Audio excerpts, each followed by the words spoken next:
کو رکھیے گا جہاں تک لے کر آیا ہوں. ارے پورے قرآن میں دیکھیں پورے چیلنج کے ساتھ یہ بات ہے جو کہ آپ بالکل روڈ کے قریب میں مجلس کر رہے ہیں, کوئی کمرے میں اور حجرے میں چھپ کے نہیں کر رہے ہیں. میدان کے ماننے والے ہیں تو میدان میں ہیں, آباد رہو سلامت رہو.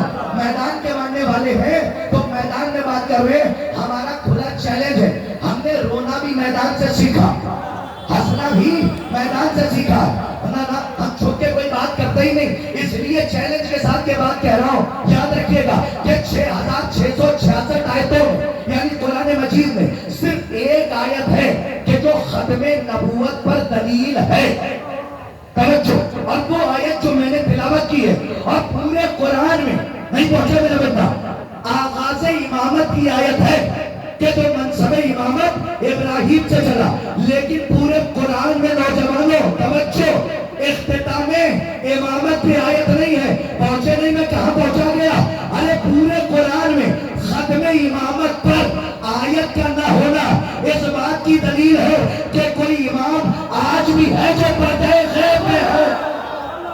صلوات پڑھیے محمد آل محمد پر.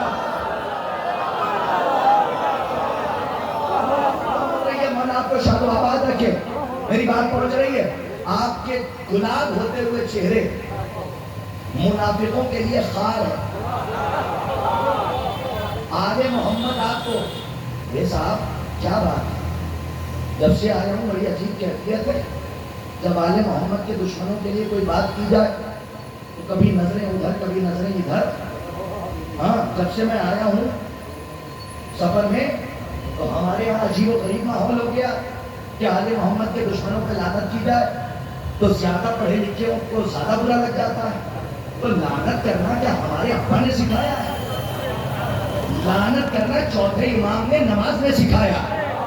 تو سنو, تہذیب تبرہ اگر لینا ہے تو زیارت عاشورہ سے لو کہ جن کے نام زیارت میں کھل کے ہیں ان پہ کھل کے لعنت. ہاں, اور زیارت عاشورہ میں جن کے نام پردے میں ہیں تو جب تک منتقی میں خون حسین نہیں آ رہا ہے تب تک. اور سن لو نوجوانوں, نام لینے کی ضرورت نہیں ہے, نہ ضرورت ہی نہیں ہے, اس لیے کہ قرآن نے بھی نام نہیں لیے ہیں, ایک ہی جگہ پہ لیا ہے. ابو لہب کا جب ہاتھ توڑا ہے تب نام لیا ہے. یہ بھی ایک دلیل ہے کہ نام لے کے اللہ نے قرآن میں لعنت کی ہے. توجہ ہے.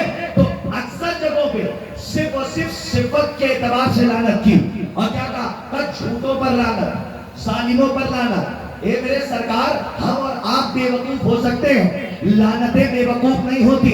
لعنت آپ کرتے ہیں وہ سمجھ جاتی ہے کس کی چوکھٹ تک جانا ہے. تو آپ لعنت کر دیا کیجئے.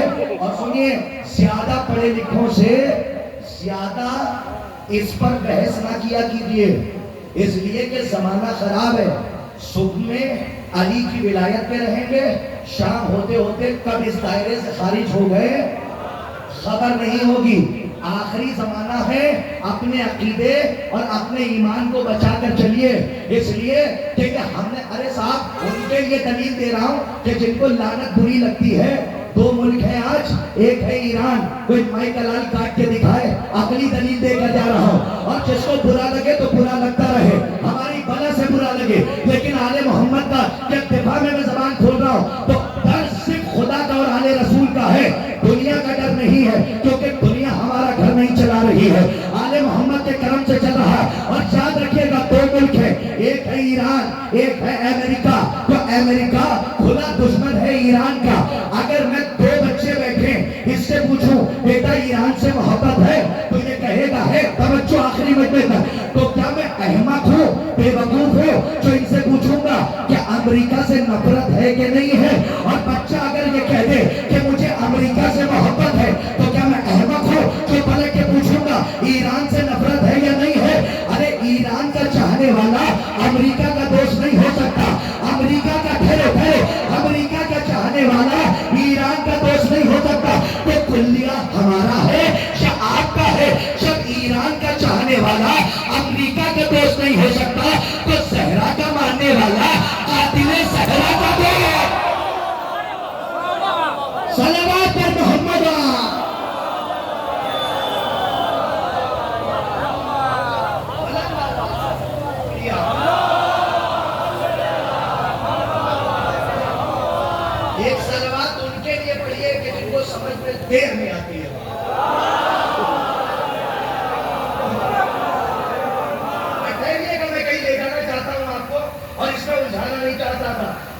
جب سے حسن صاحب جب سے میں یہاں آیا ہوں تب سے عجیب سی کیفیت ہو رہی ہے، اس لیے کہ بڑی تعریفیں مؤذن ولایت نے کی. سرزمین اترولہ میں 10 دن سے ہوں، وہاں کے مومنین آپ ہی کے ان کا تذکرہ کر رہے تھے، ممبر حق پہ ہوں کہ آپ جائیے گا، بڑا مولائی مجمع ہے، آل محمد کو چاہنے والے ہیں، سب کچھ لٹا دیتے ہیں. ان کو پتا ہے کہ طریقہ یہ بھی ہے جلدی امیر بننے کا، علی کے نام پر سب کچھ لٹا دیا جائے. طریقہ یہ بھی ہے جلدی امیر بننے کا، علی کے نام پر سب کچھ الٹا. اب ٹھہریے، اب دیکھیں بات کہاں سے کہاں چلی جائے گی، توجہ رکھیے گا جہاں تک لے کر آیا ہوں. تو اس کا مطلب یہ ہے کہ کوئی امام آج بھی پردہ غیب میں ہے. اب آگے ہمیں اپنی منزل پر نوجوانوں کی ذمہ داری بڑھی.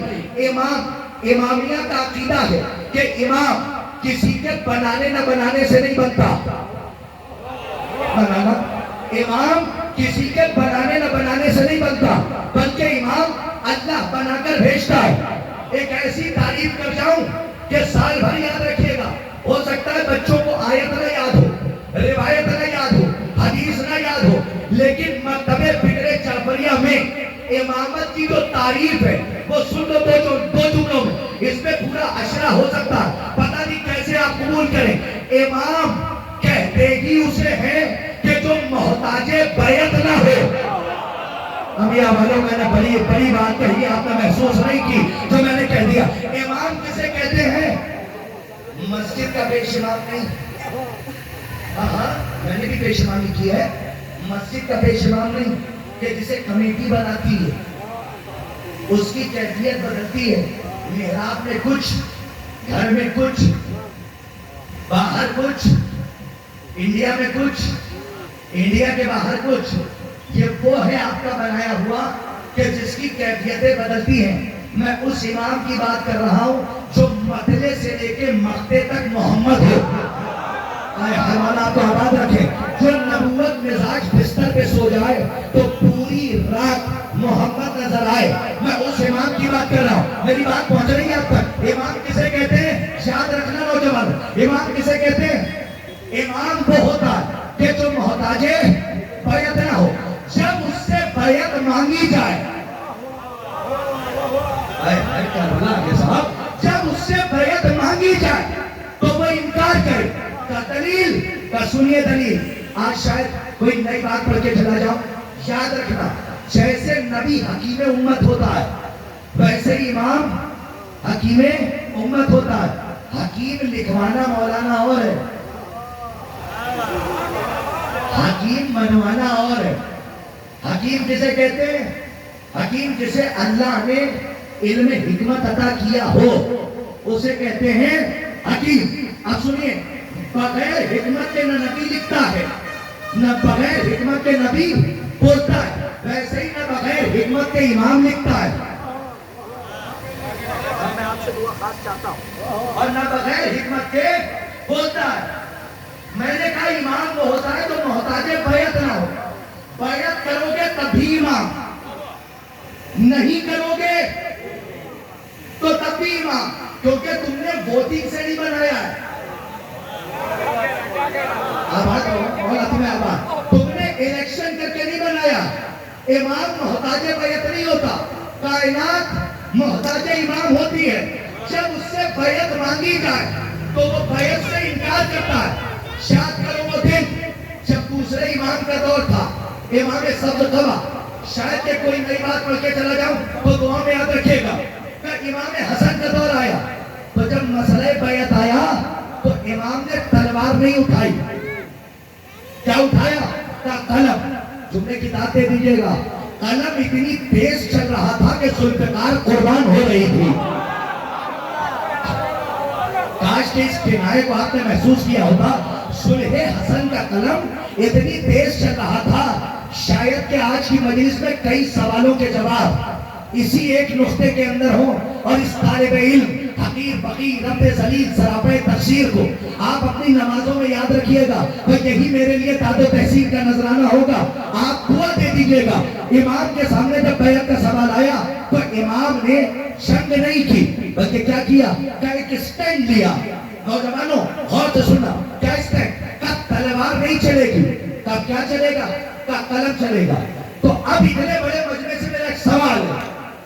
عہد امام حسن میں کتنی تحریریں لکھی گئی؟ بہت نہیں. کتنی تحریریں لکھی گئی؟ ڈریے گا نہیں. میں ان میں سے نہیں ہوں کہ زبردستی پوچھ کے امتحان نہیں ہے، معاف کیجیے گا. دنیا کا سب سے کم علم رکھنے والا منبر پہ ہے اور مجھ سے بہتر سمجھنے والے نیچے بیٹھے ہوئے ہیں. مولا آپ کو سلامت رکھے. میں نے سوال کیا، شاید آج کی مجلس میں ایک تحفہ یاد رکھیے گا. عہد امام حسن میں کتنی تحریریں لکھی گئی؟ ارے کوئی بولے. ارے ایک سننامہ نہیں، یہ ہماری غلطی ہے، آپ کی نہیں ہے، ہمارے ڈپارٹمنٹ کی ہے. مسئلہ یہ ہے کہ جتنا مل گیا اتنا کھا لیا ہم نے. اس کے آگے تعقل، تدبر، تفکر، یہ تو راہیں ختم ہو گئی ہیں. تو تحقیق کی راہ کہیں تو ہونی چاہیے. تو ہم نے صرف ایک ہی تحریر کو دیکھا، توجہ، اور وہ ہے سلحنامہ. سلحنامے سے جو بڑی تحریر ہے وہ ہے تعویذ بازوئے قاسم. نہیں انبیاء والوں، بس اب شکایت مجھے شہر یعنی شہر کبیر تک آپ سے ہو جائے گی، سرزمین لکھنؤ تک، اگر میں اب پہنچا نہ پایا. ایک ہے سلحنامے کی تحریر اور ایک ہے کیسے، ایک تحریر سلحنامے کی اور ایک تحریر کون سی ہے؟ تعویذ بازوئے قاسم. پڑھا یہ گیا، آپ کی غلطی نہیں ہے، یہاں سے صرف اور صرف مسائل میں پڑھا گیا. لیکن یاد رکھیے گا، امام کا فیض حکمت سے خالی نہیں ہوتا. میں کچھ کہہ گیا، امام کا فیض حکمت سے خالی نہیں ہوتا. ہمارے یہاں صرف یہ پڑھ کے بات ختم ہو جاتی ہے کہ بھائی نے بھائی کا تعویذ کھولا، وصیت نامہ تھا، آنکھوں سے لگایا اور جنگ کی اجازت دے دی. کبھی سوچا کہ جاتے جاتے امام نے اپنے وارث کے بازو پر، اپنے بیٹے کے بازو پر تعویذ کیوں باندھا تھا؟ نہیں تو دیکھنا، یہ ہے صلح حسن. نہیں تو دیکھو، یہ ہے صلح حسن، یہ ہے جنگ حسین، بیچ میں ہے تعویذ. انبیاء والوں، نہیں میں نے کہا کہ پورا مجمع جو وہاں بیٹھے ہیں وہ بھی سنیں. محنت ہو تو بولنا باقی میں توجہ رکھیے گا. یہ ہے صلح حسن. کئی سوالوں کا جواب تعویذ کے اندر ہے، اس لیے کہ تعویذ کھلے گا تو ذہن بہت زیادہ کھل جائے گا. توجہ رکھیے گا. یہ ہے جنگ حسین. منطق پڑھنے والے بیٹھے ہوں گے، فلسفی پڑھنے والے بیٹھے ہوں گے، ان کو یہ پائے گا. یہ ہے صلح حسن، یہ ہے جنگ حسین، بیچ میں ہے تعویذ. جب تک تعویذ نہیں کھولے گے تب تک پتہ نہیں چلے گا کہ بڑے بھائی نے صلح کیوں کی اور چھوٹے بھائی نے کربلا کا میدان کیوں سجایا. ٹھہر جائیے، 5 منٹ دیجیے اور اس کو برداشت کیجیے گا. جب سلحنامہ لکھا گیا، میٹر دیکھنا، تو پہلی شرط، سلسلے سے نہیں پڑھوں گا، بس 3 شرط ہے کہ جہاں بھی علی کے چاہنے والے ہیں ان پر ظلم نہیں ہوگا. بچے میرے ساتھ آئیے. جہاں بھی علی کے چاہنے والے ان پر ظلم نہیں ہوگا. ایک شرط اور اہم تھی، کا سن، اب تو قرآن اور سنت پر عمل کرے گا. امام کا جملہ بتا گیا کہ اب تک نہیں کر رہا تھا. ارے مولا اپنا آباد رکھے نوجوانوں، مولا آباد رکھے. حکمت امام دیکھیے. اب سنیے، امام کی سلحنامے میں سب سے بڑی شرط تھی. امام کی جنگ جانتے کس سے تھی؟ استغلاق سے. کس سے؟ استغلاق کسے کہتے ہیں؟ میں ڈیفائن کر رہا ہوں کسے کہتے ہیں. یہ 2-3 جملے تو صرف اپنے برادر سے دعا لینے کے لیے. استغلاق کسے کہتے ہیں؟ یہ اصطلاح ہے. کس کو کہتے ہیں؟ اپنی مرضی سے کسی کو اپنی جگہ پہ نومینیٹ کرنا ہے. نہیں پہنچے. میں کچھ کہہ رہا ہوں کہ اپنی مرضی سے کسی کو اپنی جگہ پر بٹھانا. جو تعویذ کا راز پڑھنے جا رہا ہوں، اگر پوری زندگی گھر بیٹھی ماں کے لیے دعا کیجیے آپ تو شاید حق نہیں ادا ہوگا، کیونکہ معصوم کا تحفہ ہے.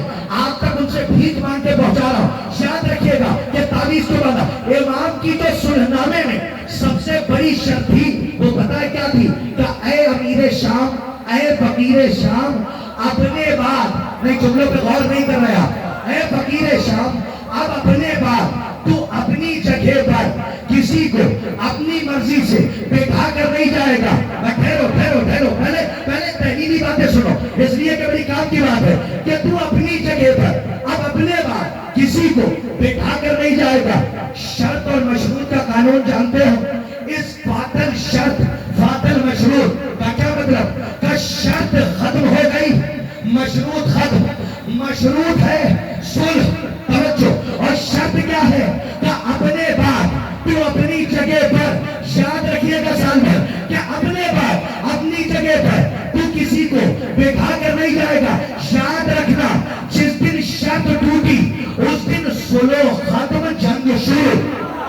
ابھی ابھی بھی بات واضح